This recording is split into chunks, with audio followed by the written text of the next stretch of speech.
Bonjour à tous et bienvenue dans cette nouvelle édition des Matins du Sénat. Vous l'ignorez peut-être, mais le Sénat enquête depuis plusieurs mois sur la privatisation des autoroutes en France. La décision a été actée en 2005 par le gouvernement de Villepin et c'est justement en qualité de directeur de cabinet du Premier ministre de l'époque que Bruno Le Maire a été auditionné au Sénat cette semaine.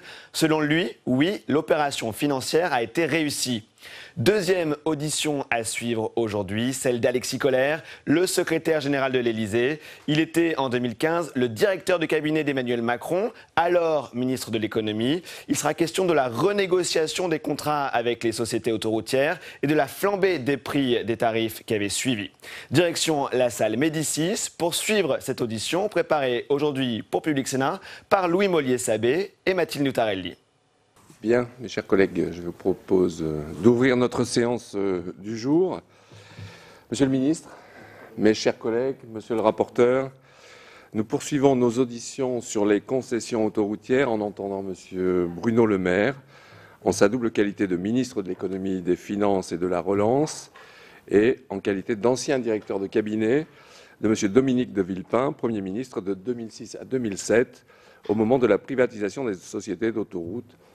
Premier ministre de Villepin, que nous avons eu l'occasion d'auditionner la semaine dernière. Cette audition est diffusée en direct sur le site internet du Sénat. Elle est également ouverte à la presse et fera l'objet d'un compte-rendu publié. Monsieur le ministre, je vous remercie de vous être rendu à notre convocation.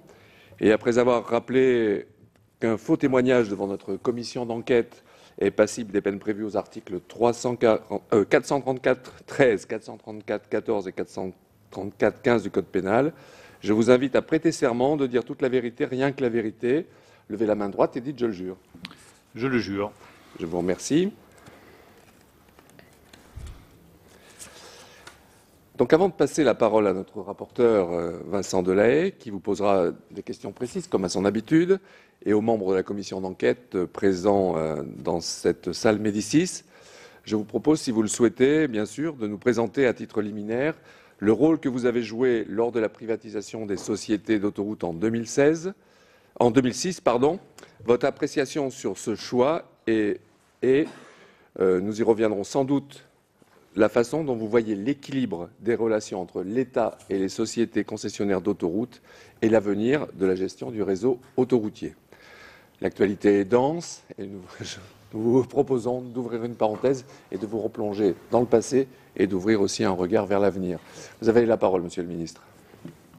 Merci beaucoup, monsieur le président, monsieur le rapporteur, mesdames et messieurs les sénateurs. C'est avec un grand plaisir que je me replonge en arrière dans mes anciennes fonctions de directeur de cabinet du Premier ministre Dominique de Villepin pour défendre des choix qui restent cohérents avec ma vision de la politique économique et du rôle de l'État dans l'économie. Il y a 15 ans, le Premier ministre Dominique de Villepin, dont j'étais le directeur de cabinet, décidait sous l'autorité du président de la République, Jacques Chirac, de mener à son terme le processus de cession des parts publiques des sociétés concessionnaires autoroutières. L'objet de votre commission d'enquête est d'évaluer ce choix et ses conséquences, mais aussi d'éclairer les moyens à disposition de l'État pour préserver ses intérêts vis-à-vis des sociétés autoroutières et de préparer l'avenir en anticipant la fin des contrats de concession et éventuellement en regardant comment renforcer la régulation qui va avec ces contrats. Avant de rentrer dans le vif du propos, je voudrais répondre à 4 questions qui me paraissent essentielles. Première question, pourquoi est-ce que nous avons réalisé cette cession des parts publiques des sociétés concessionnaires autoroutières? L'ancien Premier ministre Dominique de Villepin vous a, je crois, répondu précisément. Mais je voudrais avancer à mon tour 3 raisons principales qui, d'ailleurs, m'avaient amené, non pas il y a 15 ans, mais il y a quelques mois, à défendre le projet de privatisation de la Société française des Jeux ou d'Aéroports de Paris. La première raison, c'est la clarification du rôle de l'État dans notre économie. Et ça me paraît un enjeu qui reste tout à fait essentiel aujourd'hui. L'État était à la fois actionnaire et concédant. Il était donc dans un mélange des rôles qu'il me paraît ni sain ni efficace pour la bonne gestion de l'entreprise et pour la défense des intérêts publics. Nous voulions donc que l'État se concentre uniquement sur ses missions de concédant. Nous pensions, et je continue de penser, que l'État n'a pas pour rôle de gérer des autoroutes ou des péages. Et je continue à le penser pour d'autres grandes infrastructures, même si la crise a mis cette question de côté aujourd'hui. Le rôle de l'État, c'était de bâtir ces autoroutes. Il l'a fait. Le rôle de l'État, c'est de moderniser les transports et les infrastructures. Il l'a fait. Le rôle de l'État, c'est de garantir la bonne circulation des marchandises et des personnes pour industrialiser la France, accélérer les échanges et lier les Français entre eux. Il l'a fait et il doit continuer à le faire. Quand nous plaidons pour le déploiement rapide des infrastructures de 5G, ça correspond exactement à ce rôle. Hier, c'était des autoroutes. Aujourd'hui, c'est la 5G et de la fibre optique. Mais c'est exactement le même rôle de l'État auquel je suis profondément attaché, celui qui garantit la bonne circulation non seulement des marchandises et des personnes, mais aussi des informations, des données désormais, à travers tout le territoire. Pour qu'il n'y ait pas des territoires hier enclavés et d'autres bien reliés, et aujourd'hui des territoires bien équipés en fibre optique et digitalisés et d'autres qui ne le seraient pas. Ça, c'est le rôle fondamental de l'État. En revanche, gérer des autoroutes, s'assurer que les bandes d'arrêt d'urgence sont bien entretenues, ça, ce n'est pas le rôle de l'État. Et je continue à penser que ce n'est pas le rôle de l'État. De ce point de vue, nous n'avons fait d'ailleurs, je le dis au passage, que nous inscrire dans la continuité de Lionel Jospin, puisqu'il n'y a eu absolument aucune rupture de la part du Premier ministre de l'époque, qui n'a fait que mener à son terme un processus engagé par l'ancien Premier ministre socialiste Lionel Jospin à partir de 2002. La seule décision politique qui était prise était de céder la gestion pleine et entière de tout le réseau autoroutier à des entreprises privées, avec cette conviction que je continue de partager 15 ans plus tard, que ces sociétés sont mieux à même, mieux équipées pour gérer les autoroutes que l'État est mieux à même et mieux équipé pour moderniser ce réseau. Deuxième raison, c'est que, tout en confiant la gestion des autoroutes à des entreprises spécialisées, nous avons conservé la propriété de l'État. Et je rappelle que c'était exactement le même projet que nous avions et que nous continuons d'avoir pour Aéroports de Paris. Il ne s'agit pas de léser l'État, de la propriété de terrains ou d'autoroutes qui restent stratégiques. Nous ne faisons que les concéder. L'État, je le rappelle, est toujours propriétaire des autoroutes. Et c'est un point absolument fondamental. Nous n'avons fait que céder les parts de l'État dans les sociétés qui sont chargées d'exploiter les concessions autoroutières. Et pour le public qui nous écoute, je pense que c'est un point absolument fondamental, car bien entendu qu'il est essentiel que l'État reste propriétaire des infrastructures stratégiques, c'est le cas. À la fin des contrats de concession, qui arriveront à leur terme pour les sociétés concessionnaires historiques entre 2027 et 2050, l'État pourra, s'il le souhaite, récupérer la gestion des infrastructures ou les déléguer de nouveau à des sociétés concessionnaires, puisqu'il reste propriétaire de ces infrastructures. Dans le même temps, je rappelle que ces infrastructures ont été entretenues et modernisées sur la base d'un cahier des charges sur lequel j'aurai l'occasion de revenir. La troisième raison, c'est que nous voulions amorcer un changement dans la stratégie de l'État actionnaire. Et ça rejoint là encore des convictions que j'ai défendues comme ministre de l'économie et des finances, après les avoir défendues comme directeur de cabinet de Dominique de Villepin.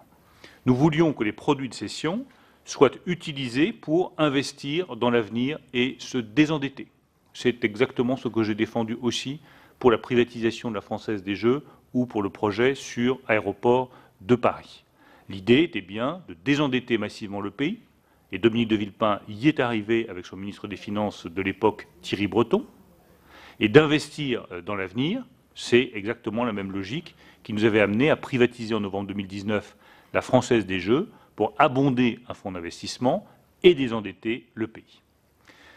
La deuxième grande question qui se pose, après les raisons fondamentales qui nous ont amenés à prendre cette décision, c'est est-ce que nous avons réussi cette opération financière? Oui, l'opération financière a été réussie.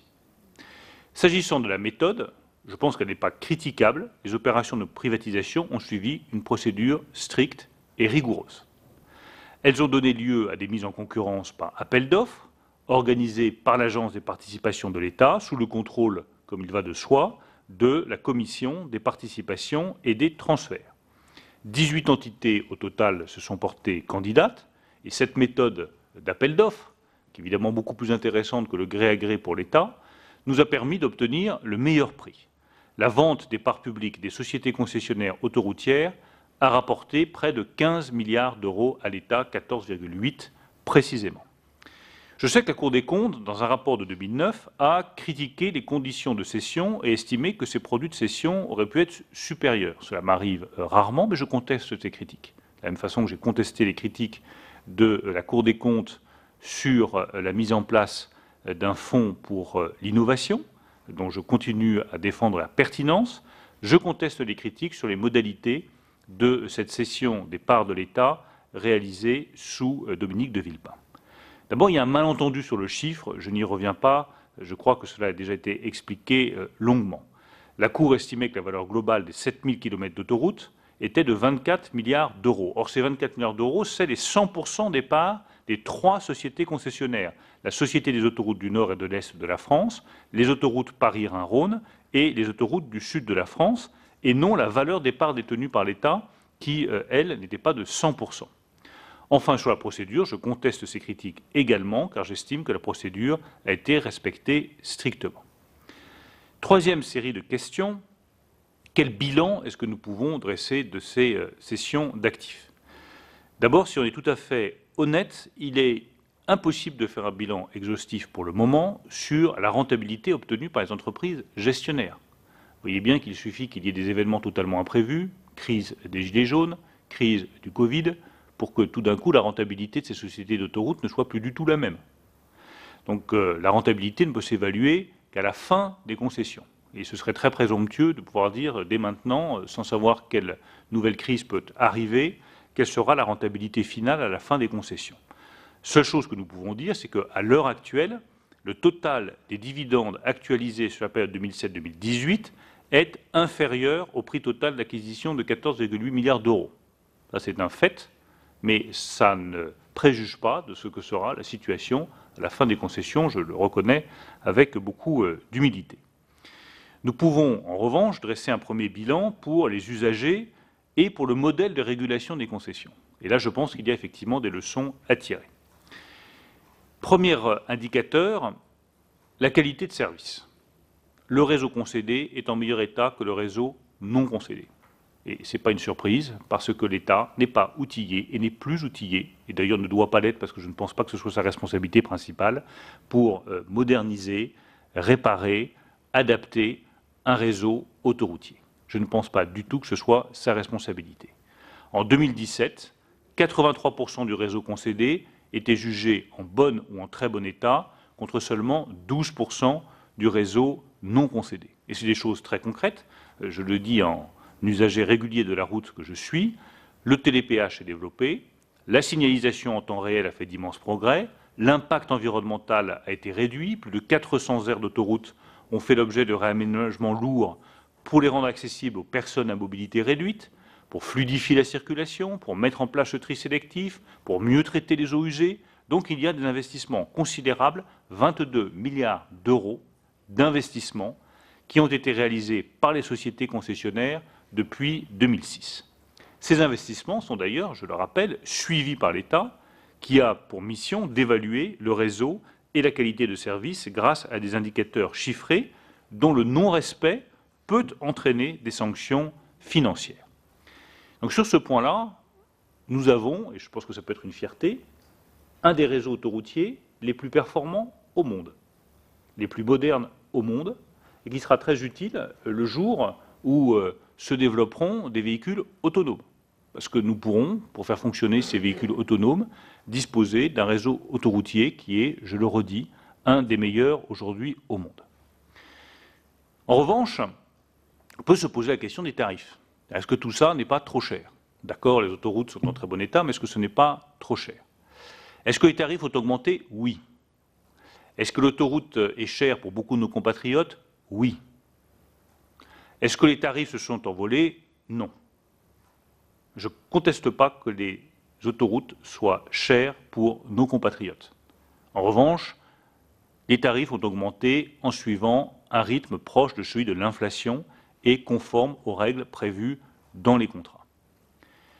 La dernière question qui découle de ces interrogations sur les tarifs, c'est celle de la régulation équilibrée. Et je pense qu'il y a là matière à amélioration sur ce point qui me paraît tout à fait essentiel.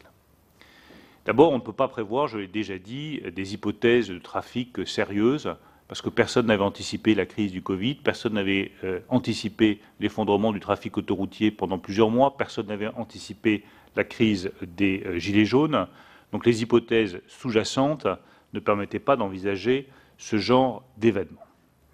Mais les hypothèses sous-jacentes au contrat ne prévoyaient pas non plus la baisse très forte des taux d'intérêt qui a permis aux sociétés concessionnaires de réduire leurs frais financiers en refinançant leurs dettes à des conditions plus favorables.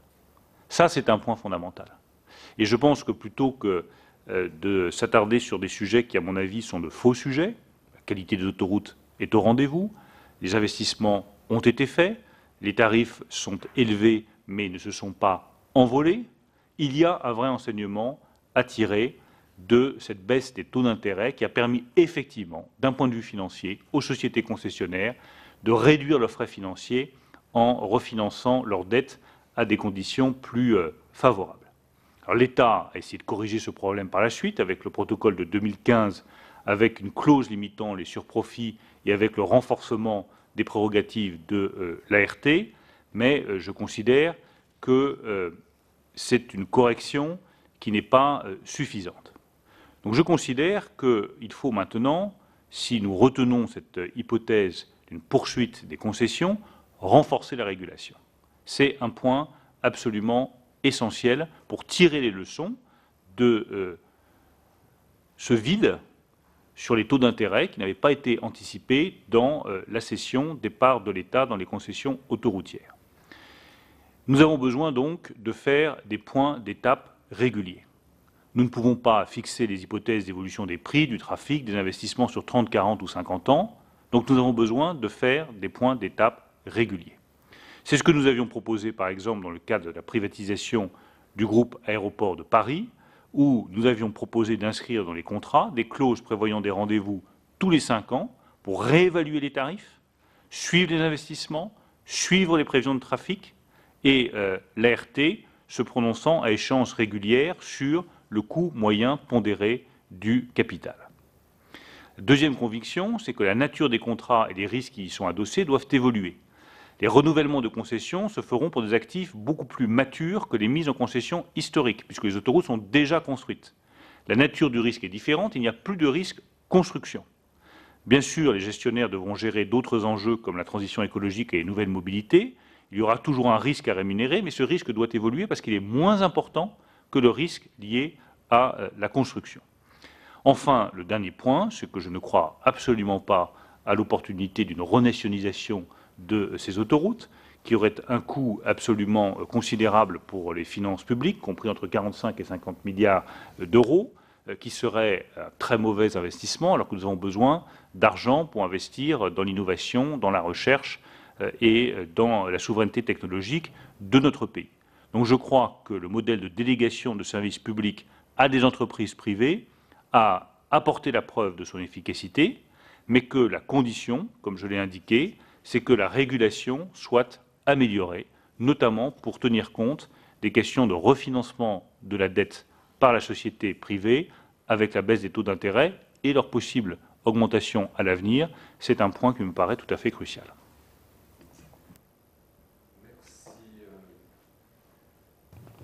Merci, Monsieur le Ministre, de votre intervention liminaire précise. Mais je ne doute pas que notre rapporteur va vous demander quelques précisions supplémentaires et quelques questions également viendront de la salle Médicis où déjà des doigts se sont levés. Mon cher Vincent, vous avez la parole. Tu as la parole, pardon. Merci, Monsieur le Président. Monsieur le Ministre, merci de ces propos liminaires, je dirais, qui ont eu exactement la même durée que ceux de Monsieur de Villepin et qui n'ont eu que très peu d'écart par rapport à ce qu'il a pu dire sur le passé. Donc je vois que le ministre était en phase avec son directeur de cabinet et de ce point de vue-là, c'est une bonne chose. Alors, quelques questions effectivement complémentaires et puis quand même, je pense qu'on va passer un peu de temps aussi sur les pistes d'amélioration. Juste sur le passé, sur le prix, la Cour des comptes effectivement évaluait les 24 milliards. En fait, c'est les sommes qui ont été versées par les sociétés, les groupes qui ont racheté progressivement en fait des actions des sociétés d'autoroutes, puisque la première cession a été faite en 2002 par Lionel Jospin, effectivement, qu'ensuite Jean-Pierre Raffarin s'est opposé à des cessions supplémentaires et que Dominique de Villepin, lui, a souhaité y procéder. En réalité, la Cour des comptes, effectivement, compare les 24 milliards dépensés au final par les groupes pour acquérir les 100% et les 100% que l'État possédait au départ, avant 2002. C'est-à-dire que et c'est là où il y a quand même un écart entre les 15 milliards et les 24 milliards. C'est la question. C'est pas simplement sur la période dite de privatisation de 2006. C'est sur l'ensemble de la période. Sur la rentabilité des sociétés d'autoroutes par rapport aux gilets jaunes, il y a eu très peu d'impact en fait. Quand on regarde les rentabilités des années 2018-2019, il n'y a pas beaucoup. Au contraire, il y a presque des rentabilités en perpétuelle hausse. Et puis l'épisode actuel avec la crise sanitaire et toutes les conséquences qu'on en connaît, a priori devrait, alors bien sûr c'est toujours au conditionnel, devrait voir une baisse de chiffre d'affaires de 25% à peu près des sociétés concessionnaires d'autoroutes, et malgré cela, ils vont dégager des bénéfices. Alors ils auront une rentabilité moindre, c'est certain, c'est évident, mais ils dégageront quand même des bénéfices par rapport à pas mal de sociétés et d'activités qui en France vont subir des conséquences bien plus graves. Ceci étant, j'ai une question quand même sur le passé, c'est la question qu'on se pose finalement de savoir pourquoi on n'a pas modifié les contrats de l'époque avant de céder les actions. C'est-à-dire qu'on avait des contrats quand même historiquement un peu anciens, est-ce que justement les histoires de points d'étape à l'époque, parce que sur des concessions assez longues, c'est vrai que d'avoir des points d'étape réguliers, ça aurait été une bonne chose. Pourquoi? Alors, pour tout vous dire, parce que vous n'avez pas suivi sans doute son audition, mais Dominique de Villepin nous a dit qu'il y avait déjà des cessions qui avaient été opérées. Effectivement, sur ASF, je suis d'accord sur le fait qu'il y a une première partie de cession, mais sur d'autres, il n'y avait pas eu de cession. Sur SANEF, APRRR, je ne suis pas sûr. En tout cas, on aurait pu. Qu'est-ce qui a fait que... Est-ce que c'est la précipitation? Est-ce que c'est le temps? Mais c'est vrai que ça m'aurait semblé quand même un peu souhaitable, en tout cas. Alors, deuxième question, c'est sur la rentabilité. Vous dites, et là, un petit peu comme les sociétés concessionnaires d'autoroutes, il faut attendre la fin des contrats, c'est-à-dire de 2031 à 2036, pour constater la rentabilité finale. Alors, c'est bien, mais c'est pas très satisfaisant quand même. Parce que comme on n'a pas de point d'étape, à moins qu'on réussisse à imposer des points d'étape, mais en l'absence de point d'étape, se dire que simplement à la fin on constatera qu'on a une surrentabilité ou une sous-rentabilité et puis que finalement les choses sont comme ça, moi je ne trouve pas ça très satisfaisant. En tout cas dans les auditions qu'on a pu avoir, c'est un sujet qui revient, et sur la manière d'évaluer effectivement dans le temps cette rentabilité, de la comparer avec ce qui était attendu au départ par les sociétés, ce qui avait été annoncé, ce qui a servi de base au prix. Je pense que c'est quand même un sujet. Je ne sais pas quel est votre point de vue. Est-ce que vraiment on ne peut rien faire sur le sujet, ou est-ce que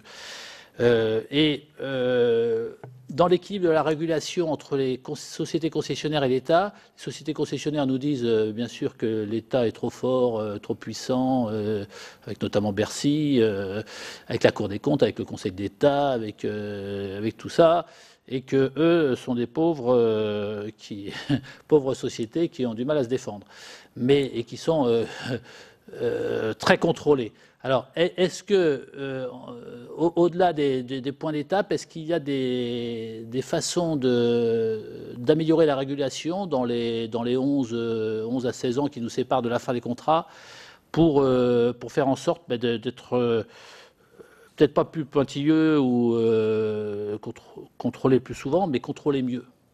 Parce que finalement, ce qu'on recherche, c'est de l'efficacité en matière de contrôle et pas forcément de l'exhaustivité.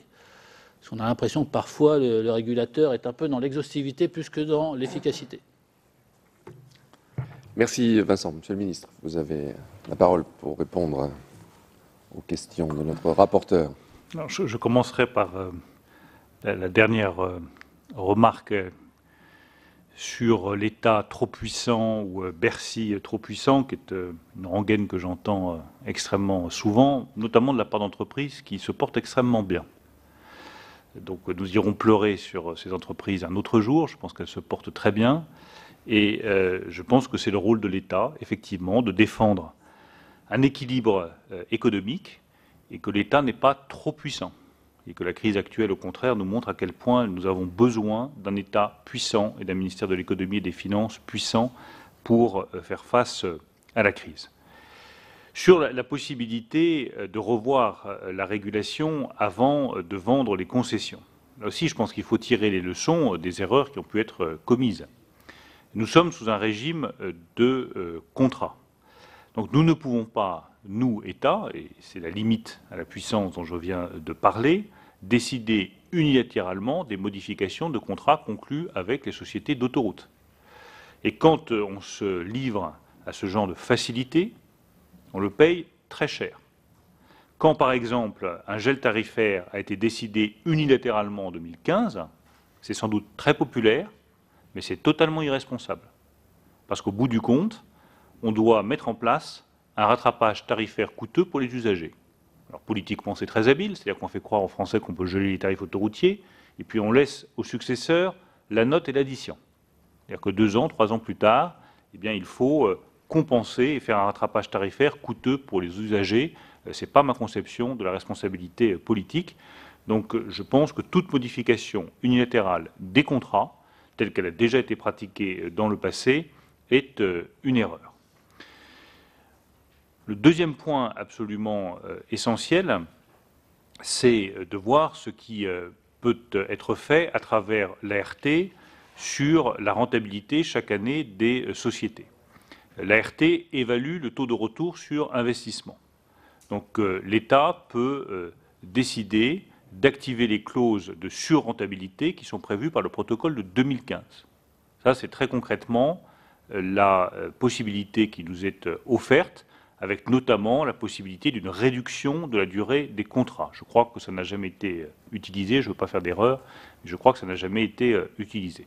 Donc c'est pour moi la seule disposition qui puisse être utilisée, parce qu'elle est prévue par le protocole de 2015, c'est activer des clauses de surrentabilité si on le juge nécessaire, mais je le redis, en restant dans le cadre du contrat tel que modifié en 2015. Pardon, Monsieur le Ministre, surtout si elle s'applique, parce que c'est 30% de dépassement du chiffre d'affaires sur la base 2006, et honnêtement, c'est une clause qui a le mérite d'exister, mais qui en réalité sera difficilement je partage totalement votre avis. D'où ma troisième remarque, je partage totalement votre avis, je pense qu'elle sera difficile à utiliser et à déclencher.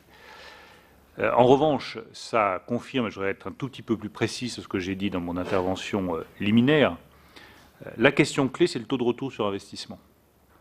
Taux de retour sur investissement prévu dans les contrats, et j'ai eu l'occasion de le reconnaître pendant le débat sur ADP, a été prévu dans le cadre des concessions autoroutières sur des durées trop longues.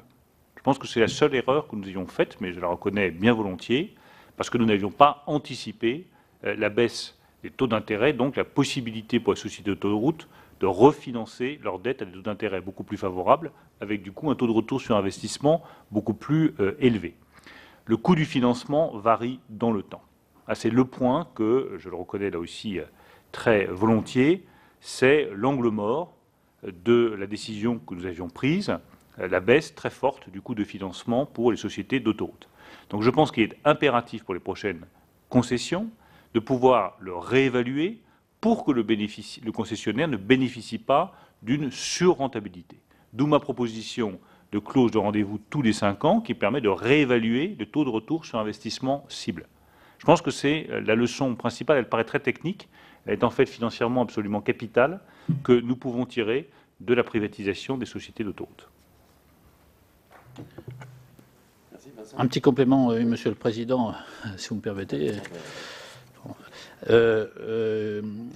Est-ce que le gouvernement envisage un nouveau plan d'investissement ou de relance autoroutier dans le cadre des réflexions qui sont menées, et est-ce qu'il y a des contraintes environnementales qui seraient imposées aux sociétés concessionnaires d'autoroutes ou pas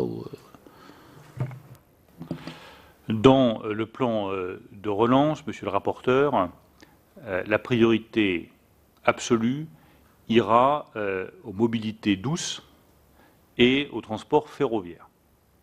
Donc les mobilités douces, c'est ce qui a été évoqué par le Premier ministre hier sur les pistes cyclables, le soutien au vélo. Je pense qu'il reste beaucoup à faire. Je le dis devant les sénateurs parce que vous êtes des représentants des collectivités locales et que c'est avec les maires, les collectivités locales qu'il faudra bâtir ça. On peut faire de l'investissement très important sur les réseaux de pistes cyclables, sur l'accès au transport par vélo. L'autre volet, c'est le transport ferroviaire et le fret ferroviaire. On n'est jamais arrivé, soyons honnêtes, à avoir des plans fret qui soient véritablement efficaces. Nous y travaillons avec la SNCF et ça peut être, je pense, en termes de mobilité décarbonée, un des atouts forts de la France. Nous sommes capables d'investir massivement dans le fret ferroviaire, dans le transport ferroviaire, dans les petites lignes ferroviaires. Mais dans le cadre du plan de relance, les investissements autoroutiers ne font pas partie aujourd'hui du plan de relance. Merci. Merci. Monsieur le rapporteur, vous en avez terminé pour l'instant. Donc je me tourne vers nos collègues et Christine Lavarde a demandé la parole. Merci, c'est parfait parce que ma question est exactement dans la continuité des derniers propos. Vous avez dit que vous étiez un usager de l'autoroute. Je suppose que vous empruntez une des autoroutes que j'emprunte aussi très régulièrement, qui actuellement fait l'objet de travaux d'investissement dans le cadre du précédent plan de relance autoroutier, qualitativement beau, enfin, quand on a un viaduc en 3 éléments, mais si bien que cette autoroute va largement gagner en compétitivité, en rapidité avec son élargissement à 3 voies là où elle n'y était pas. Et dans le même temps, la ligne ferroviaire concurrente, elle, a toujours, enfin voilà, est très loin d'être niveau de top qualité, si je peux le dire comme ça. En plus, il suffit qu'il y ait un train qui tombe en panne, toute la ligne est arrêtée. Donc, comment est-ce qu'on peut rendre compte? Donc, déjà, aujourd'hui, la route était en termes de temps quasiment compétitive par rapport au train pour aller dans les principales métropoles régionales de cette grande région qu'est la Normandie. Demain, il est fort probable que la compétitivité de la route s'améliore. Donc, comment est-ce que vous pouvez répondre à ça, sachant que j'entends très bien le souci du gouvernement de développer le fret ferroviaire? Il n'y a qu'à voir le nombre de camions qui sont sur cette autoroute pour faire de la desserte, et est-ce que le fret ferroviaire peut trouver sa compétitivité sur finalement des distances aussi courtes, avec des moments de transbordement qui prennent du temps et des sillons de fret qui sont mauvais. Donc voilà, comment, parce que c'est ça finalement le futur, et c'est quelle place doit prendre la route. Donc voilà, c'est pour compléter ce que vous avez pu dire précédemment. Merci Christine. Monsieur le ministre. Alors tout cela est en cours d'examen. Je vais décevoir Madame la sénatrice, mais je n'ai pas la réponse à sa question. Je suis un usager régulier de l'autoroute A13, parce que j'imagine que c'est à cette autoroute que vous faisiez référence. Je partage chacun des mots qui a été dit par la sénatrice. Aujourd'hui, quand je me rends dans ma circonscription, je prends plus la voiture que le train. Ceux qui vont à Rouen, mais autant de temps, pour ne pas parler du Havre, dont l'ancien Premier ministre Édouard Philippe parlerait beaucoup mieux que moi. Et chacun sait que la Normandie est la région qui est la plus pénalisée de toute la France en matière ferroviaire. C'est lié à des sujets que vous connaissez parfaitement, notamment le nœud de Mantes, qui est très compliqué à régler. Moi, je reste favorable à l'amélioration massive du transport ferroviaire à destination de la Normandie, ces investissements qui sont très coûteux. Donc ça fait partie des sujets que nous sommes en train d'examiner pour voir si c'est réalisable dans des délais rapides, parce qu'il s'agit bien de relance économique aussi, donc il faut que ça ait un effet très rapide sur l'économie. Mais je pense qu'il ne faut pas baisser les bras sur la desserte ferroviaire de la région Normandie. Merci. Jérôme Bascher. Merci, Monsieur le Président, Monsieur le Ministre. Je me souviens bien, moi, des discussions, effectivement, de 2006. Vous aviez gentiment distrait 100 millions d'euros pour le ministère de la Culture à partir des privatisations d'autoroutes. Donc, je me souviens bien de ces sujets. Mais vous avez dit une chose importante. Vous avez dit, ce n'est plus à l'État, aujourd'hui, de construire des autoroutes. Moi, je l'entends vraiment parfaitement.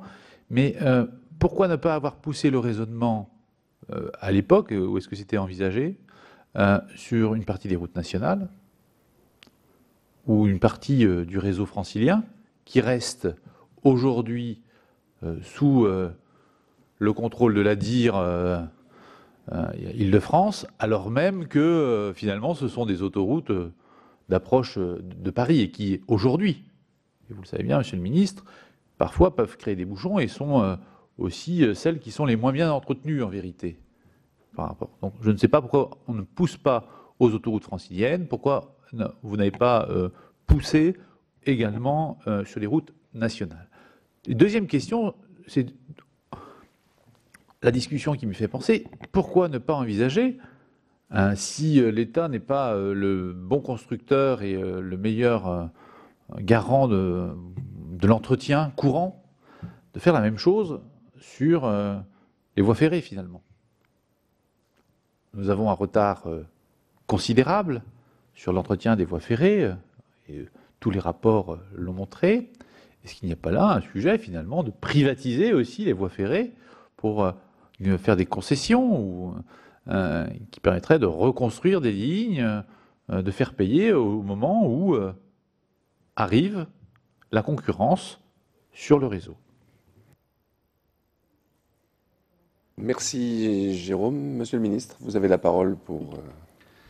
D'abord peut-être sur les constructions autoroutières, qu'il n'y ait pas d'ambiguïté dans ce que j'ai dit. Moi je considère que ce n'est pas à l'État de gérer les autoroutes, de s'occuper des aires d'autoroute, des bandes d'arrêt d'urgence, de l'équipement de sécurité. Tout ça, ce n'est pas son rôle. Il reste des barreaux autoroutiers à construire, où là l'État a une responsabilité avec les régions. Que les régions qui nous écoutent ne pensent pas qu'on va se désengager d'un certain nombre de projets où il reste des barreaux à construire qui sont importants pour la vie de beaucoup de nos compatriotes. Ensuite, sur les voies ferrées, l'ouverture à la concurrence, elle est déjà faite sur la circulation des trains. En revanche, je pense que tous ces actifs sont absolument stratégiques pour le pays et donc ils doivent rester dans les mains de l'État.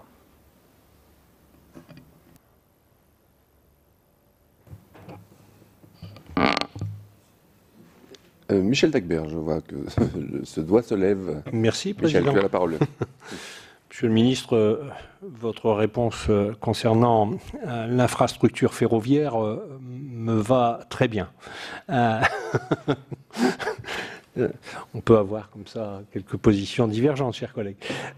Sur cet aspect, et pour revenir au sujet des concessions autoroutières, j'entends bien l'argument qui est le vôtre et je pense que la puissance publique doit être en capacité d'orienter un certain nombre de choix d'infrastructures, de les calibrer en quelque sorte aussi. On parlait du passage à 3 voies de circulation sur la 13 et d'infrastructures très lourdes en matière d'ouvrage d'art et notamment le viaduc. Pour autant, le sujet, si on accède à l'idée que l'État n'est peut-être pas le mieux placé pour gérer dans le temps de telles infrastructures, admettons, il faut qu'il se dote de moyens et la régulation, vous l'avez dit, doit encore être améliorée, si j'ai bien entendu votre propos.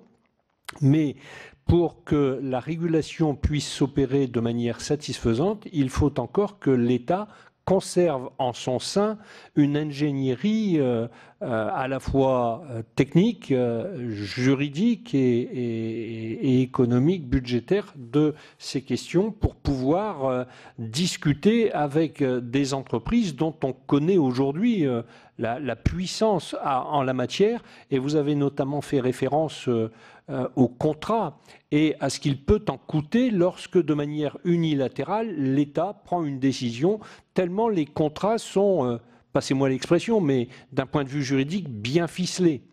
Et donc, il m'apparaît peut-être opportun que l'État conserve une certaine ambition en matière d'ingénierie, en matière de moyens, pour être en capacité d'avoir une régulation qui s'opère de manière satisfaisante.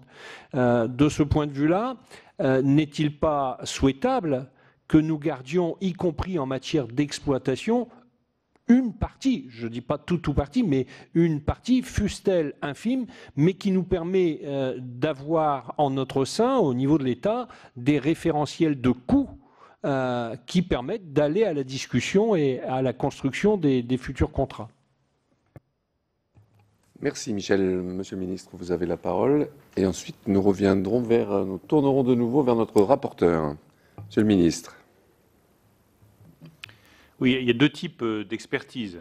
Il y a effectivement l'expertise d'ingénierie qui relève du ministère des Transports, et vous avez raison, on a besoin de garder une expertise d'ingénierie pour s'assurer que les contrats sont bien réalisés. Moi, je suis capable de vous dire si financièrement il y a eu une transformation de la rentabilité qui fait qu'on peut réviser le contrat, ça c'est mon rôle de ministre des Finances, mais je serais bien incapable de vous dire si en termes d'ingénierie des ponts, des chaussées, des aires d'autoroute, les choses sont faites correctement. Donc il faut garder une ingénierie dans ce domaine-là qui nous permet d'évaluer le bon respect des contrats sur le plan opérationnel, en particulier sur la qualité des investissements. Je pense que c'est un atout considérable pour la France d'avoir des infrastructures de transport de grande qualité, d'avoir des autoroutes qui, je le redis, sont parmi les meilleures au monde, d'avoir un réseau ferroviaire qui est de grande qualité. Le TGV est un atout considérable. Avoir des lignes de proximité ferroviaire de bonne qualité est un atout considérable. Comme demain, j'insiste là-dessus, parce que je sais que c'est un débat, mais ça me paraît absolument vital, être en avance sur le déploiement de la 5G sera pour la compétitivité de notre économie, la création d'emplois, le désenclavement des territoires, l'installation d'usines dans des communes rurales. Un point capital.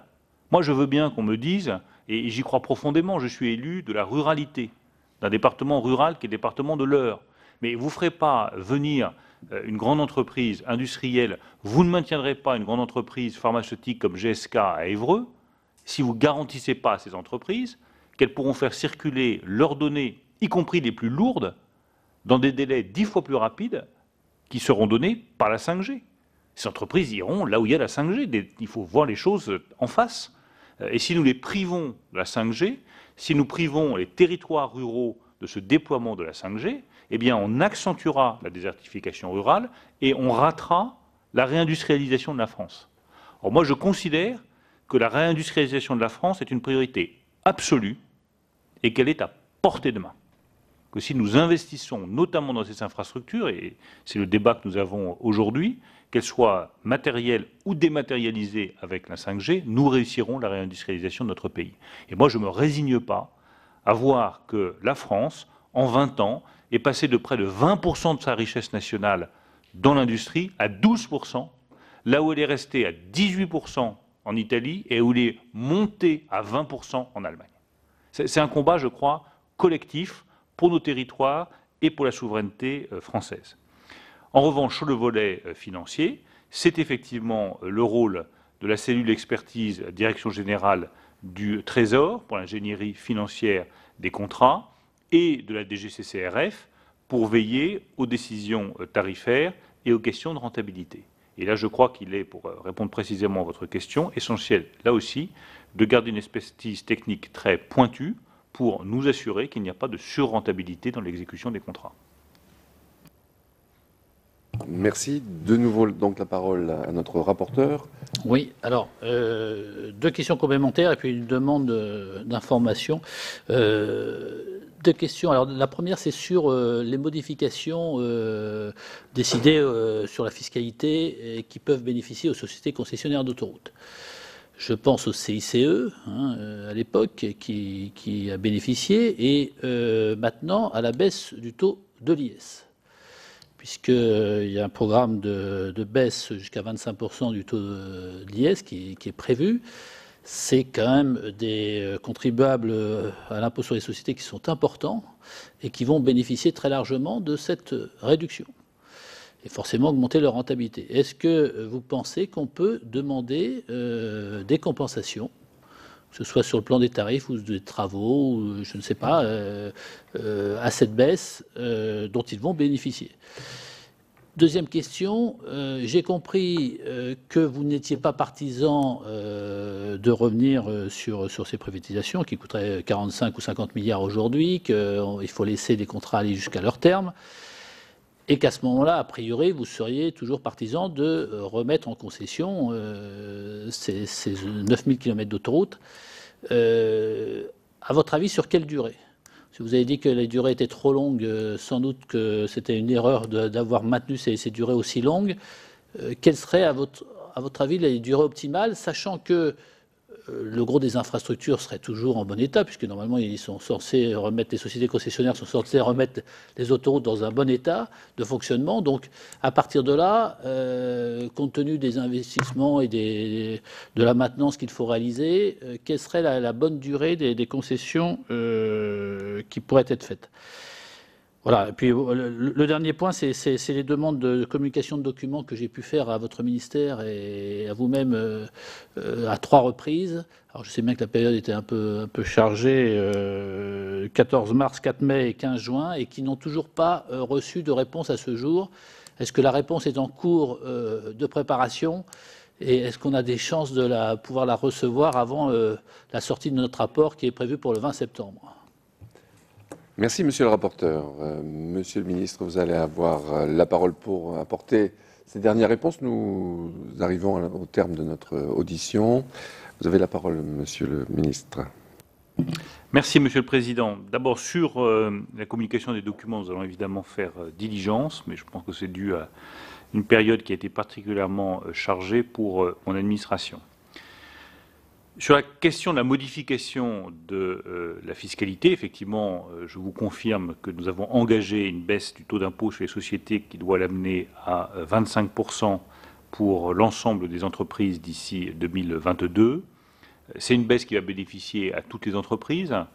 Nous ne demandons pas de compensation spécifique aux entreprises françaises, on le fait pour la compétitivité fiscale française, donc il n'est pas prévu de demander des exigences supplémentaires aux sociétés d'autoroutes à raison de cette baisse du taux d'impôt sur les sociétés. Sur la question de la concession, je pense que c'est le deuxième sujet absolument capital. Le premier, vous l'avez bien compris, c'est la question du taux de retour sur investissement et des clauses de rendez-vous régulières pour éviter la surrentabilité pour les concessions autoroutières. La durée, elle est absolument capitale. Je pense que la durée précédente était trop longue.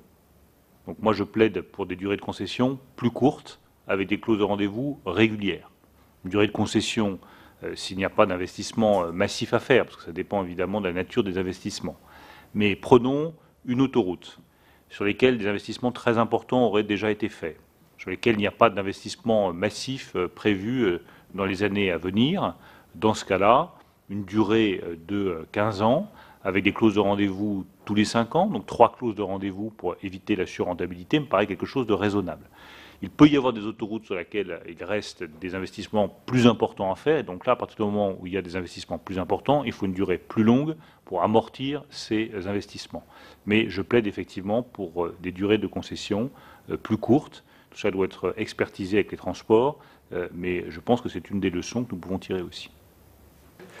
Nous poursuivons donc nos auditions du jour sur les concessions autoroutières en entendant M. Alexis Kohler, qui fut l'un des protagonistes de la négociation du protocole signé en 2015 entre l'État et les sociétés concessionnaires d'autoroutes dans le cadre du plan de relance autoroutier. M. Kohler a en effet conduit les négociations avec les sociétés d'autoroutes, alors qu'il était directeur de cabinet du ministre de l'économie, M. Emmanuel Macron, aux côtés de Mme Elisabeth Borne, alors directrice de cabinet de Mme Ségolène Royal, ministre de l'écologie, du développement durable et de l'énergie. Cette audition est diffusée en direct sur le site internet du Sénat. Elle est également ouverte à la presse et fera l'objet d'un compte-rendu publié. Monsieur le secrétaire général, donc je vous remercie de nouveau de vous être rendu à notre convocation. Et après avoir rappelé, là on est dans le cadre vraiment très formel de la commission d'enquête, qu'un faux témoignage devant notre commission d'enquête est passible de peine prévue aux articles 434, 13, 14 et 15 du Code pénal. Et je vous invite maintenant à prêter serment de dire toute la vérité, rien que la vérité. Levez la main droite et dites « je le jure ». Je le jure. Merci. Donc avant de passer la parole à notre rapporteur Vincent Delahaye, qui vous posera des questions précises comme à son habitude, et aux membres de la commission d'enquête qui vous interrogeront tour à tour, je vous propose, si vous le souhaitez bien sûr, de nous présenter à titre liminaire dans quel contexte vous êtes intervenu en 2014-2015 et avec quel mandat. Vous avez la parole, monsieur le secrétaire général. Merci beaucoup, Monsieur le Président, Monsieur le rapporteur, Madame la sénatrice, Messieurs les sénateurs.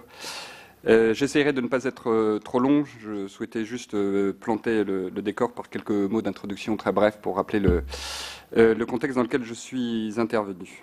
Comme vous l'indiquiez, votre commission d'enquête a souhaité m'auditionner et comme vous le savez, le principe de séparation des pouvoirs ne me permet pas de répondre aux questions qui porteraient sur l'exercice auprès du chef de l'État. Je vais vous demander de... Voilà, très bien.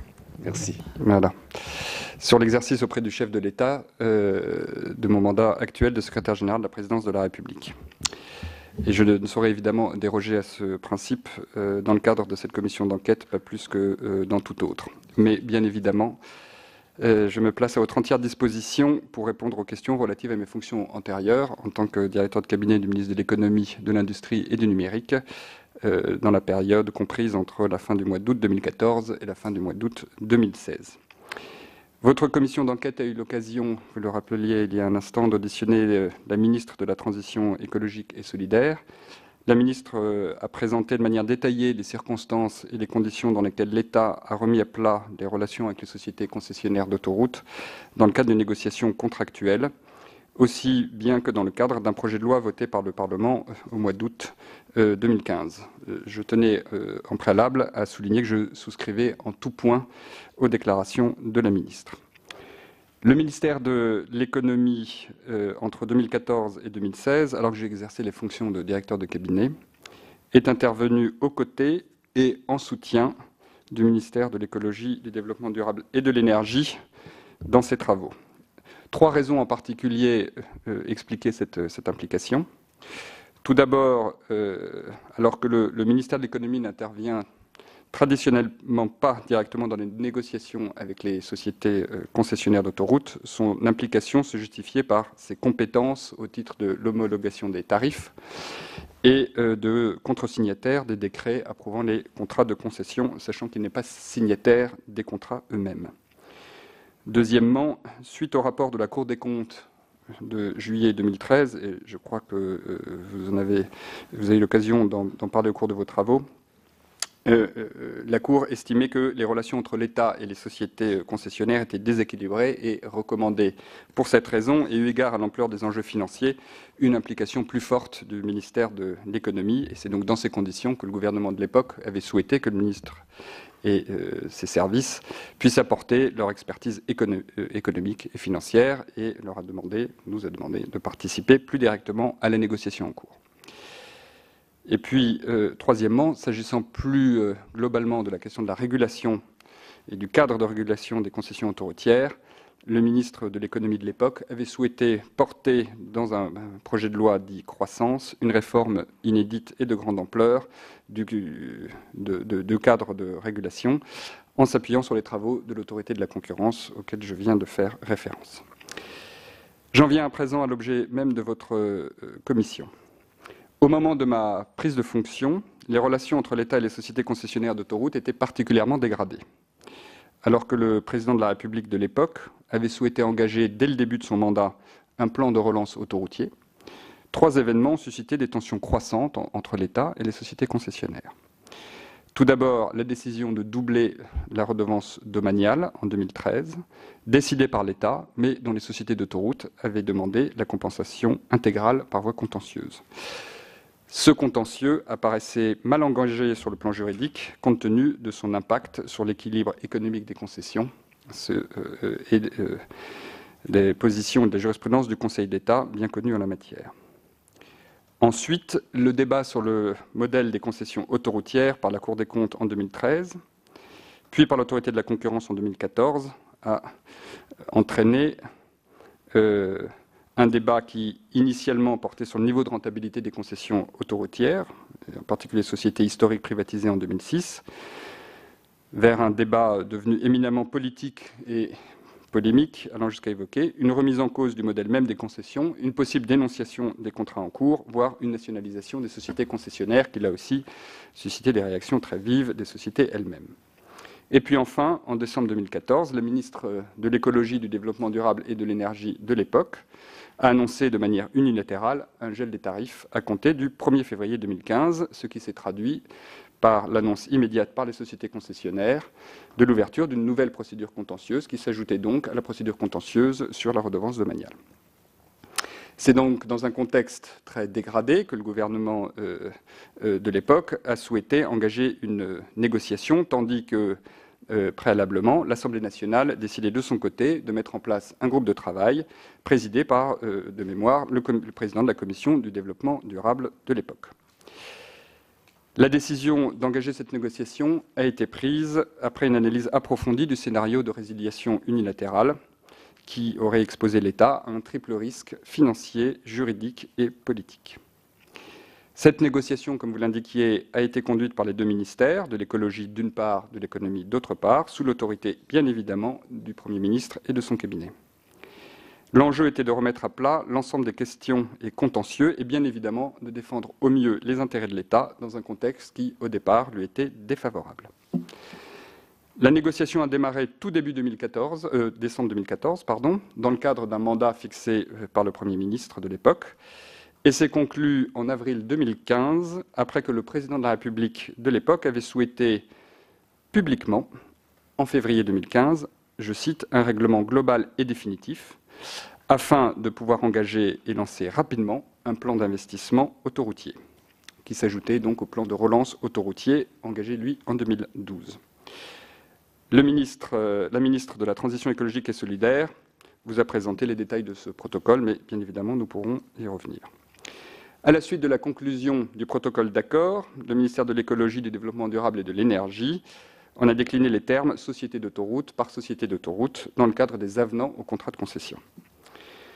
Ces contrats de plan permettaient à la fois, premièrement, de finaliser le plan relance autoroutier, je n'y reviens pas, c'est un plan à travers duquel, en échange de l'engagement à réaliser 3,2 milliards de travaux, l'État a accordé une prolongation des concessions de l'ordre de 3 à 4 ans. Deuxièmement, il s'agissait de définir la trajectoire des tarifs autoroutiers, en ce compris les hausses tarifaires compensant le gel de 2015. Et troisièmement, il s'agissait de mettre en œuvre les engagements réciproques de l'État et des sociétés concessionnaires, parmi lesquels, je cite, le versement par les sociétés d'autoroutes d'une contribution d'1 milliard à la FITF, la contribution de 100 millions à un fonds de financement d'infrastructures, la mise en place de mesures commerciales ciblées, l'insertion d'une clause de plafonnement de la rentabilité, le renoncement au contentieux d'indemnisation, la non-compensation de la contribution au financement de la RAFER, entre autres éléments. Pour ce qui concerne le ministère de l'économie et de l'industrie numérique, les travaux se sont concentrés sur la réforme du cadre de régulation des sociétés concessionnaires d'autoroutes dans le cadre de la loi croissance à laquelle je faisais référence. Cette loi a créé l'autorité de régulation des transports ferroviaires et routiers à partir de l'autorité qui existait, à partir de l'ARAF, transformant donc l'ARAF en ARAFER, depuis lors appelée l'ART, et dont je crois que vous avez eu l'occasion d'auditionner le président. Je signalerai simplement que la loi donne 3 grandes compétences aux régulateurs. D'une part, la régulation des tarifs des péages, puisque l'ART aujourd'hui veille au bon fonctionnement des tarifs des péages autoroutiers, par un avis sur les projets de contrat de concession et leurs avenants. Elle est aussi consultée sur tout nouveau projet de délégation. Elle assure un suivi annuel des taux de rentabilité interne de chaque concession, qui est la mesure pertinente de leur profitabilité. Nous pourrons y revenir. Elle établit également un rapport public sur l'économie générale des concessions et annuellement sur les comptes des sociétés concessionnaires. D'autre part, la loi a introduit un contrôle des procédures de passation et d'exécution des marchés de travaux, fournitures et services des concessionnaires. Pour ce faire, l'autorité de régulation des transports veille à l'exercice d'une concurrence effective et loyale lors de la passation des marchés passés par un concessionnaire d'autoroute pour les besoins de la concession. Je ne m'étends pas sur le sujet.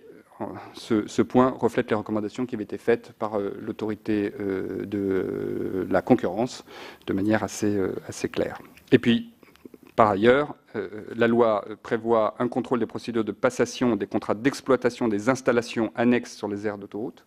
Là aussi, je ne rentrerai pas dans les détails puisque c'est le reflet des recommandations qui avaient été formulées par l'autorité de la concurrence en 2013. J'insiste sur un point supplémentaire concernant cette loi. Elle renforce en particulier l'information parlementaire avec la transmission d'un rapport quinquennal sur l'économie générale des conventions de délégation et d'un rapport annuel sur les comptes des sociétés concessionnaires. Elle renforce également le contrôle parlementaire des concessions autoroutières, puisque désormais, toute extension de la durée des concessions est soumise à une autorisation du Parlement, ce qui est tout à fait inédit. Et enfin, elle prévoit des dispositions concernant le transfert au secteur privé de sociétés concessionnaires d'infrastructures de transport autoroutières, dans le cadre d'une concession accordée par l'État, qui, là aussi, sont désormais autorisées par la loi. Pour conclure, je souhaite donc insister sur ce point en particulier, car c'est véritablement la loi du 6 août 2015 pour la croissance, l'activité et l'égalité des chances économiques, dite également loi Macron, qui, au fond, marque un tournant dans l'histoire compliquée et mouvementée des relations entre l'État et les sociétés concessionnaires. Je crois pouvoir dire que de nombreux protagonistes et observateurs de ces relations vous diront qu'il y a eu un avant et un après 2015 en matière de transparence et de régulation des marchés autoroutiers. Il en est d'autant plus allé ainsi que la loi a prévu l'application de nouvelles règles, y compris au contrat de concession en cours, à compter de son entrée en vigueur.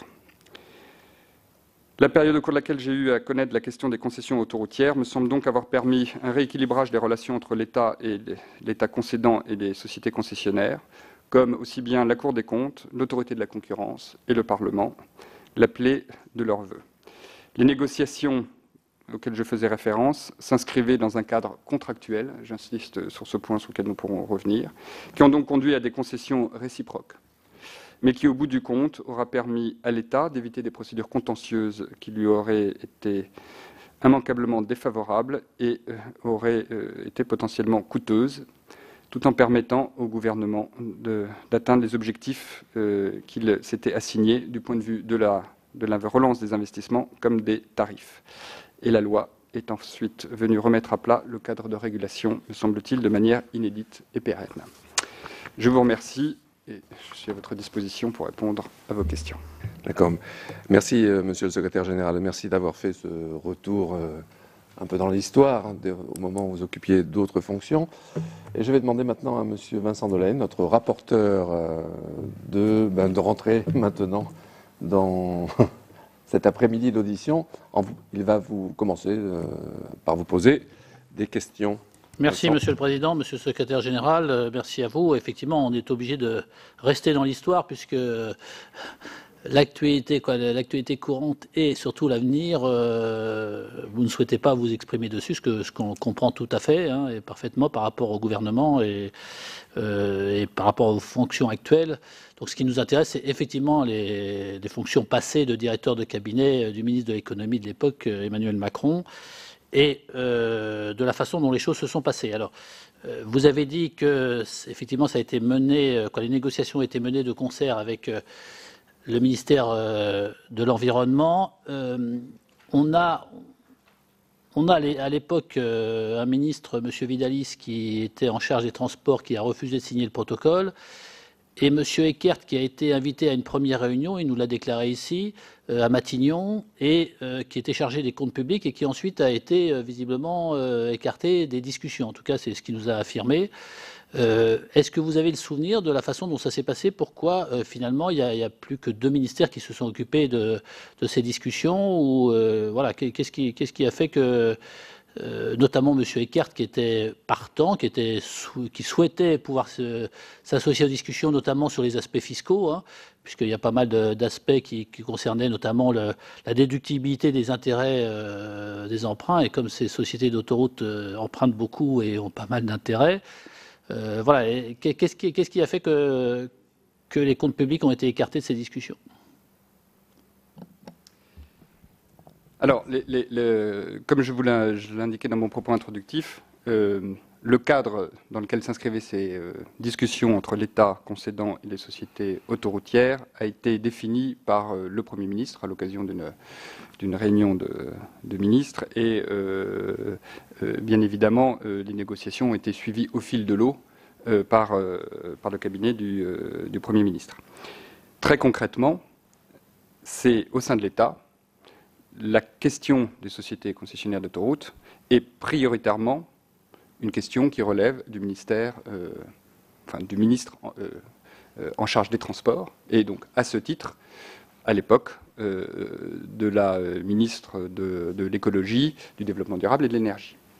Et je puis vous confirmer que c'est bien la ministre qui a suivi ces négociations à ce titre, et je n'ai pas de commentaires particuliers à faire sur la manière dont la ministre a souhaité organiser le travail au sein de son ministère et comment elle a souhaité répartir l'exercice de ses compétences entre elle-même et son ministre délégué ou son secrétaire d'État, s'agissant de... Mais par contre, à Bercy... Monsieur Vidalis. À Bercy, Christian Eckert est secrétaire d'État au ministre délégué, et je ne peux pas véritablement vous dire comment est-ce qu'il a été impliqué ou pas. C'est la responsabilité du Premier ministre, du cabinet du Premier ministre, d'organiser l'interministérialité, si vous m'autorisez cette expression. Il est clair qu'au sein de l'ensemble Bercy, compris les 2 ministères de l'époque, la question, comme je vous l'indiquais, des sociétés d'autoroutes et de la gestion des concessions relève plutôt du ministère de l'Économie, puisque le ministre de l'Économie dispose de compétences propres à 2 titres. D'une part, au titre de l'homologation des tarifs, et on voit bien que la question des tarifs était au cœur de la discussion, et d'autre part, parce qu'il lui revient de contresigner les décrets qui approuvent les contrats de concession et leurs avenants. Mais, encore une fois, pas les contrats eux-mêmes qui relèvent de la seule compétence, à ma connaissance, du ministère en charge des Transports. Et s'agissant de négociations qui, effectivement, ont des enjeux économiques et financiers qui sont très importants, mais qui ne sont pas annuels, au sens où les dépenses de l'État ne sont pas engagées au titre annuel. On est plutôt dans une question d'équation économique pluriannuelle.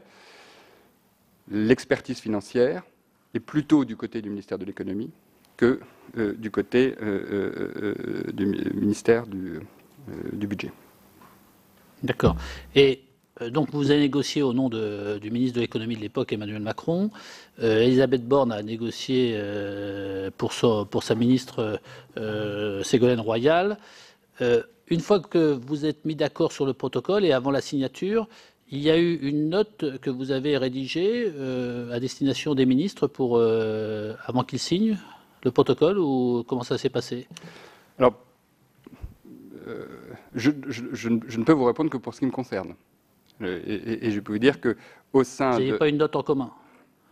Chacun avait sa note? Pour être très honnête, je pourrais pas. Je n'ai pas de souvenir précis. En tout cas, ce que je peux vous répondre, c'est que je vous dirais que la fonction de directeur de cabinet n'est pas exactement ce que j'appellerais une profession libérale, et que donc, à ce titre, il est de la responsabilité des directeurs de cabinet d'informer régulièrement le ministre auprès duquel il est de l'évolution des dossiers, a fortiori quand il y a une négociation qui s'inscrit dans un contexte politique assez sensible. Donc j'ai régulièrement informé le ministre de l'époque. Je n'ai aucun doute sur le fait que mon homologue au ministère de l'écologie en faisait de même avec la ministre de l'époque. Je crois d'ailleurs que c'est ce qu'elle vous a confirmé au cours de cette audition et je crois pouvoir dire que les deux ministres avaient le même niveau d'information et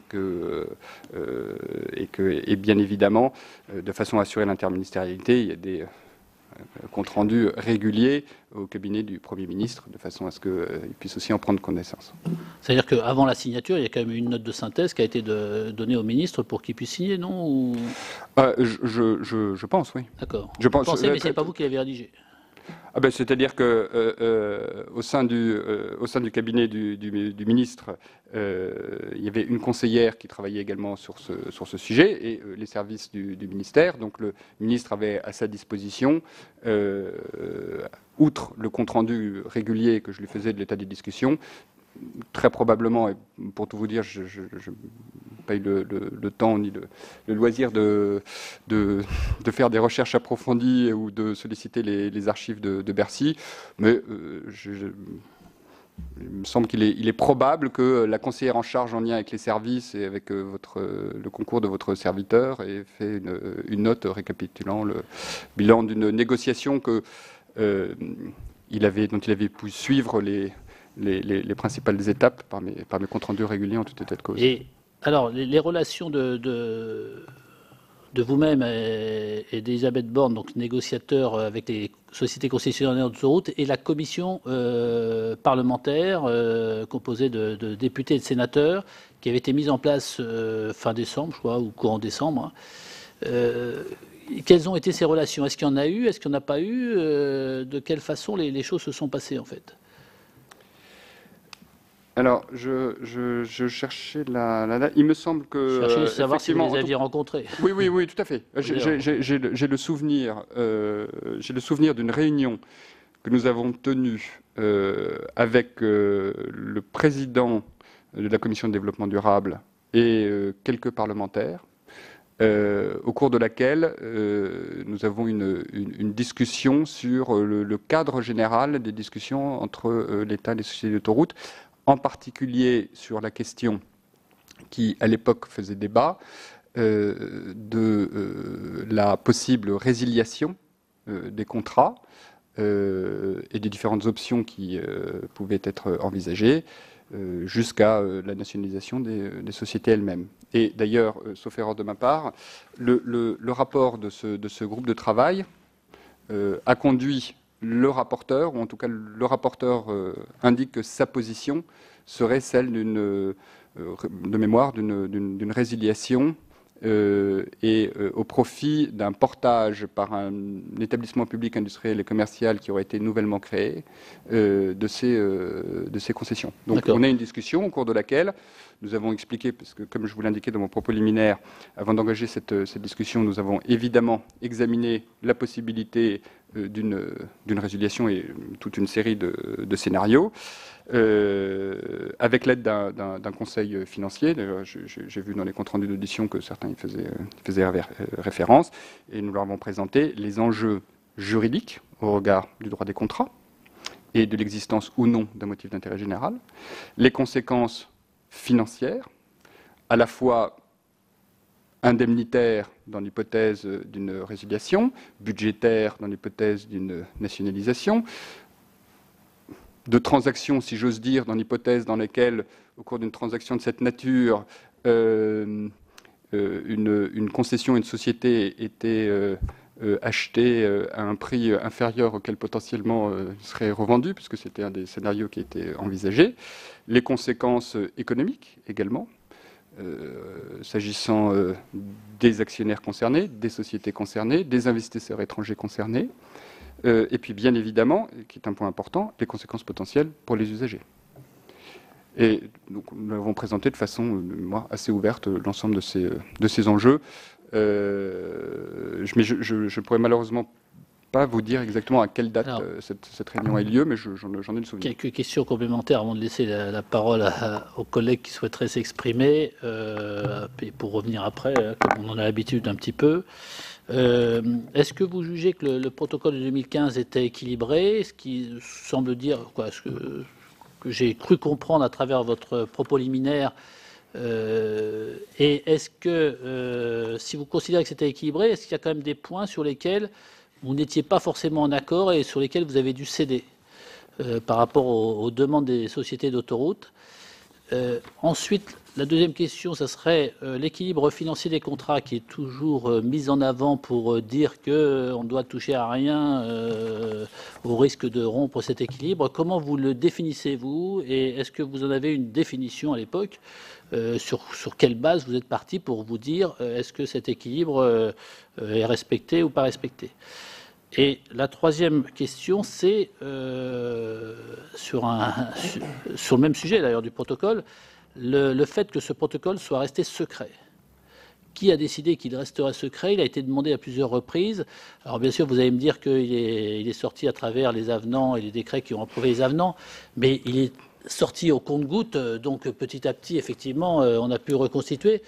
Mais finalement, pour le relire aujourd'hui, je ne comprends pas trop pourquoi, finalement, il a été décidé qu'un accord entre l'État et des concessionnaires devait rester secret, et en tout cas ne devait pas être communiqué, et il a fini par devoir l'être, hein, parce que juridiquement il devait l'être, mais voilà, c'est trois questions auxquelles j'aimerais bien que vous répondiez. Très bien.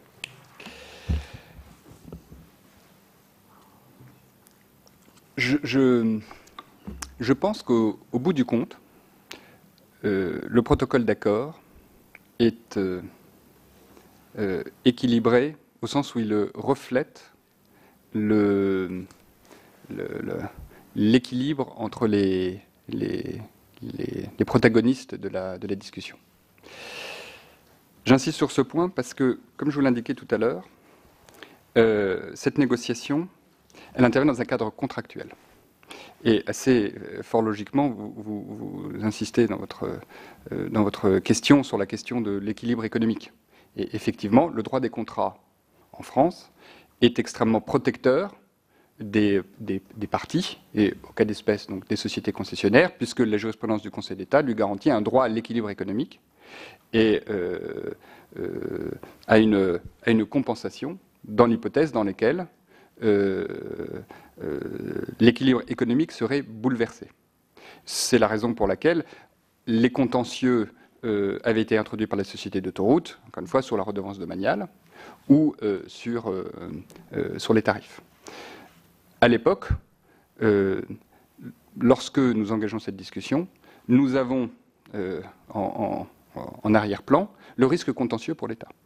Et comme je vous l'ai indiqué, tout portait à penser que ces contentieux étaient mal engagés et allaient conduire immanquablement à se terminer de manière défavorable aux intérêts de l'État, au regard de ce que nous connaissions et de ce que nous indiquait aussi bien la direction des affaires juridiques du ministère ou le secrétariat général du gouvernement, qui évidemment a une expertise particulière sur la jurisprudence du Conseil d'État, ou les avis du Conseil d'État qui avaient été donnés quant à la possibilité ou non de compenser des impositions ou des prélèvements obligatoires imposés aux sociétés d'autoroutes. Donc le rapport dans ce cadre contractuel, le contexte n'était pas, sur un plan strictement juridique, favorable aux intérêts de l'État. Je pense par ailleurs qu'il est important, quand on engage une négociation de quelque nature que ce soit dans un cadre contractuel du point de vue de l'État, de toujours préserver la qualité de la signature de l'État.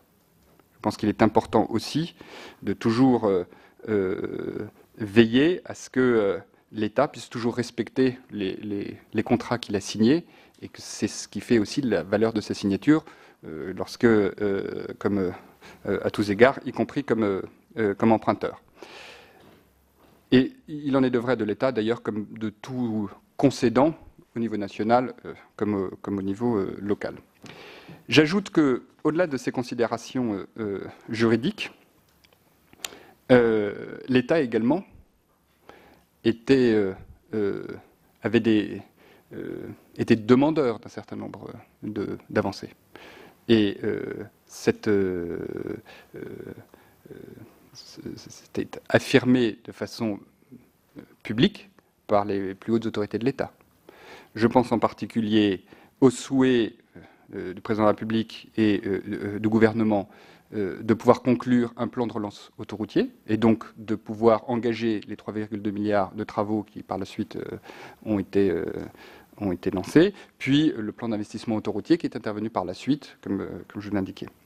Il y avait donc une forme d'injonction à avancer et à apaiser, ou en tout cas à conclure un accord avec les sociétés d'autoroutes de façon à remettre à plat et les questions contentieuses et les questions économiques et d'investissement qui répondaient à la volonté du président de la République et du gouvernement. Donc, au bout du compte, comme j'indiquais dans mon propos liminaire, au regard de l'ensemble de ces éléments, et compte tenu d'un contexte qui n'était pas favorable aux intérêts de l'État, je pense que le protocole, qui comprend des avancées fortes pour l'État, et puis surtout, je reviens sur ce point, tout particulièrement parce que le ministre de l'époque était très attaché, qui a débouché ensuite sur le vote d'une loi qui, encore une fois, de manière inédite, puisque auparavant, il n'y avait pas finalement de cadre de régulation, et de manière pérenne, a totalement renouvelé le cadre de la régulation, aussi bien du point de vue de la régulation des tarifs que du point de vue de l'évolution des concessions, de la durée des concessions, des marchés qui sont conclus par les sociétés concessionnaires ou des contrats qui peuvent être conclus par celles-ci, une forme de sous-concession sur des aires correspondant à leur emprise. Pour ce qui concerne votre dernière question sur la question du secret, à l'issue de la discussion, de la négociation pour protocole d'accord avec les sociétés d'autoroutes, elles ont fait valoir qu'un certain nombre d'éléments, de leur point de vue, engageaient le secret des affaires, sachant qu'il revenait à chacune d'entre elles, en demeurant, d'informer, puisque du côté des sociétés d'autoroutes, il y avait également une forme de représentation. On n'a pas négocié avec toutes les sociétés d'autoroutes. Ils ont désigné de manière informelle un représentant, à charge pour lui de répercuter l'information auprès de chacune des sociétés, et puis ensuite auprès de leurs actionnaires, dans une période dans laquelle, par ailleurs, ils avaient des assemblées générales. En tout cas, je me souviens que c'était un élément qu'ils avaient fait valoir. Et donc, au regard d'éléments de secret des affaires, ils ont souhaité qu'il ne puisse ne pas être publié tout de suite. Et comme vous l'indiquiez, du point de vue de l'État, il n'y avait pas d'enjeu majeur à l'époque sur ce point, dès lors qu'en tout état de cause, comme vous l'indiquiez, tous les éléments économiques en tout état de cause, devaient être retranscrits dans les avenants au contrat de concession, à ce titre faire l'objet d'un décret en Conseil d'État, et à ce titre être publié. Donc, in fine, toute l'information a vocation à être publique. Et je ne crois pas aujourd'hui, mais je n'ai pas regardé de façon suffisamment approfondie, qu'il y ait des éléments dans le protocole qui ne soient pas... Donc vous trouvez normal que l'État ait dit « Ok, c'est le secret des affaires, on ne communique rien ». Mais in fine, tout était public. Non, mais j'ai bien entendu, sauf que ça a été publié au compte-gouttes, de façon parcellaire, un peu difficile à reconstituer, et quand même, pour l'information du contribuable comme de l'usager, il n'est pas anormal d'avoir une transparence en disant, effectivement, on considère que c'est équilibré, parce qu'on a des investissements qu'on impose d'un côté, on a des compensations, on a des fonds qui nous arrivent, bon, tout ça, ça peut se discuter. Ça peut se discuter. Moi, je suis un peu surpris. De ça, mais bon, sans y passer trop de temps là-dessus. Moi, ce qui m'intéresse plus, c'est votre définition d'équilibre financier des contrats, parce que vous l'avez pas donné. Est-ce que les services de l'État à l'époque ont évalué, puisqu'il y avait un doublement de la redevance domaniale? Je ne sais plus combien ça faisait. Moi, j'ai plus en mémoire le chiffre. Là, j'ai pourtant la mémoire des chiffres, mais là, en l'occurrence, sur la redevance domaniale, ça m'a un peu échappé. Mais est-ce que c'était vraiment de nature à mettre en cause l'équilibre économique du contrat? Si c'est le cas, ça veut dire qu'on l'a défini, cet équilibre économique du contrat. Et pourquoi, dans ces cas-là, avoir accepté dans le protocole une clause disant que toute nouvelle imposition décidée par l'État spécifiquement sur les sociétés d'autoroutes devrait être compensée? Parce que s'ils étaient vraiment à l'abri d'une compensation obligatoire juridique en allant devant la justice et en disant l'équilibre est rompu, donc dans ces cas-là, il n'y a pas besoin de clause. Moi, je suis un peu surpris par cela. Hein. Je suis un peu surpris par le fait que dans le protocole, on mette cette clause-là et qu'avant, on ait peur finalement qu'ils obtiennent satisfaction. S'ils étaient sûrs d'obtenir satisfaction, ils n'auraient jamais demandé finalement une clause ensuite. Je ne sais pas. Alors, pour être très honnête, je me garderais bien de donner une définition de l'équilibre économique qui fait l'objet probablement de nombreuses thèses et livres de droit. Ah bon, en tout cas, je pense qu'il y a une littérature abondante sur la question de l'équilibre économique, le droit à un équilibre économique, le fait du prince, les conditions d'indemnisation. Et c'est avec beaucoup d'humilité que je vous dirais que je serais bien incapable de vous faire une présentation détaillée sur le sujet. Je peux néanmoins vous dire que vous apportez deux éléments. Le premier, c'est que, comme je vous l'indiquais, à l'époque, effectivement, avant de s'engager dans cette discussion, nous avions demandé une évaluation du risque contentieux pour l'État. Et donc, de ce point de vue-là, on se tourne vers les experts juridiques de l'État qui, effectivement, apportent une appréciation sur le fait de savoir si oui ou non les décisions prises de manière unilatérale par l'État sont de nature ou non à bouleverser l'équilibre économique, ou plus exactement, à être considérées par le Conseil d'État comme bouleversant cet équilibre économique, et donc ouvrant droit à indemnisation. Et là, excusez-moi, ce sont les experts juridiques de Bercy. De l'ensemble du gouvernement. Chaque ministère a sa direction des affaires juridiques. Au cas d'espèce, je pense que, encore une fois, le ministère chef de file étant le ministère en charge des transports, je pense que le ministère des Transports, la direction des affaires juridiques du ministère des Transports a une expertise juridique en la matière, de même que celle de Bercy, parce que la question des impositions de toute nature qui, de fait, vont avoir un impact sur les concessions n'est pas une question totalement neuve. Mais il ne fait aucun doute qu'à l'époque, j'ai en mémoire le fait qu'il nous avait été indiqué que le contentieux sur la redevance domaniale qui avait doublé, puisque je crois qu'on parle d'un passage de 150 à... Merci, de 180 à 350 millions d'euros, ce qui n'est pas totalement négligeable, était de nature à conduire l'État à devoir indemniser les sociétés. Je crois que sur la question des tarifs, la question ne faisait pas véritablement l'objet d'un débat juridique. Et donc la question, ça peut de se poser même pas sur l'issue d'un contentieux. Le deuxième point que je souhaitais faire valoir, c'est que les sociétés concessionnaires d'autoroutes, à l'époque, avaient été marquées par 3 débats. La redevance domaniale, la question du plafonnement ou non des intérêts au titre de l'assiette de la fiscalité qui faisait l'objet de débats de mémoire, d'ailleurs probablement dès 2012. En tout cas, j'ai le souvenir que c'était un débat récurrent. Et puis troisièmement, évidemment, la question des tarifs. Donc, dans un contexte dans lequel, dans l'équipe globale de l'accord, outre les éléments que je mentionnais, c'est-à-dire qui étaient liés au plan de relance, qui étaient liés aux tarifs, soit du point de vue de gel et compensation, soit du point de vue des mesures commerciales qu'elles ont consenties pour le covoiturage, pour les nouveaux cars qui étaient libéralisés, pour les véhicules propres. Et puis, j'ajoute qu'elles versaient, dans le cadre global de cet accord, 1 milliard d'euros pour la FIT, donc c'était un prélèvement supplémentaire, puis 200 millions autour d'un fonds d'infrastructure. Je crois qu'elle souhaitait, dans la mesure du possible, avoir quelques assurances sur le fait que l'État n'allait pas continuer à prendre des initiatives de nature fiscale ou à travers des prélèvements de toute nature qui étaient de nature à bouleverser, encore une fois, leur équilibre économique. Et comme vous le savez, il y a une société en particulier qui bénéficie, dans le contrat de concession, de manière ab initio, d'une clause paysage fiscal qui est assez protectrice. Je crois que cette clause a inspiré les autres sociétés d'autoroutes. tout à fait, qui ont souhaité que les autres contrats puissent être amendés afin de pouvoir s'inspirer de cette clause,